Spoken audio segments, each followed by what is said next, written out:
Hi friends, నేను కూడా egg omelette చేయబోతున్నాను. ఇన్స్టాగ్రామ్లో యూట్యూబ్లో తెగ వైరల్ అయిపోతుంది కదా. నేను కూడా ఒక తూరి ట్రై చేద్దామని చేస్తున్నాను. మంచిగా రావాలని మీరు కూడా కోరుకోండి. ఇప్పుడైతే 3 ఎగ్గులు అయితే తీసుకుందాం. ఇలా పగలగొట్టుకొని గిన్నెలోకి అయితే వేసుకుందాం.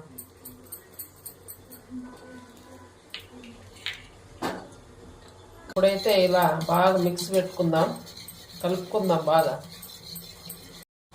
ఈ విధంగా బాగా కలుపుకోవాలా. బాగా కలుపుకుంటేనే ఎగ్గు బాగా. ముందుగా అయితే ఆయిల్ వేసుకున్నాను. ఆయిల్ అయితే కాస్త ఎక్కువే వేసుకోవాలి, లేదంటే ఎగ్ ఆమ్లెట్ అయితే రాదు. ఇప్పుడు ఆయిల్ హీట్ ఎక్కాక ఒక గిన్నె వేసుకున్నాం. కాకపోతే అయితే వేసుకున్నాము. 2 అయితే వేసుకుంటున్నాను ఎగ్గు. ఇప్పుడు 3 ఎగ్గులు అయితే కలిపి పెట్టుకున్నాం. ఎగ్గులు కూడా వేసుకున్నాం.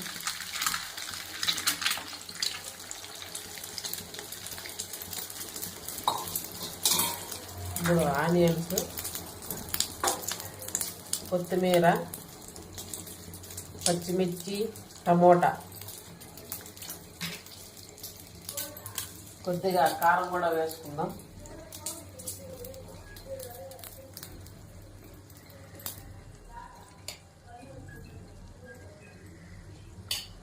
అలా వేసుకొని అయితే వస్తుందో రాదో చూద్దాం, ట్రై చేద్దాం. ఎన్నాళ్ళింటో అనుకుంటున్నాను.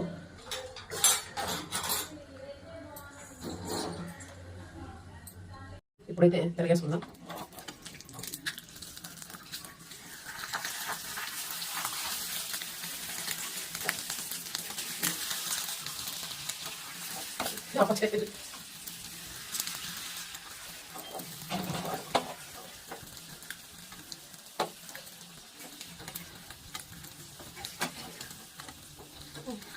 చెప్పడానికైతే చూసేదానికైతే ఈజీగా ఉంటుంది, కానీ చేస్తే తెలుస్తుంది. చూసేదానికేమో ఈజీగా అనిపిస్తుంది, చేసేది చాలా కష్టమబ్బా.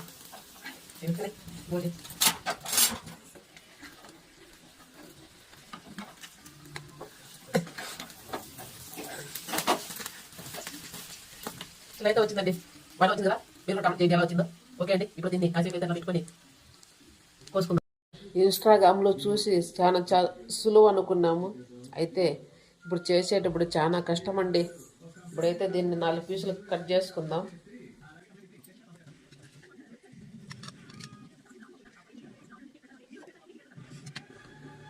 రండి ఫ్రెండ్స్, మీరు కూడా తినేతురు.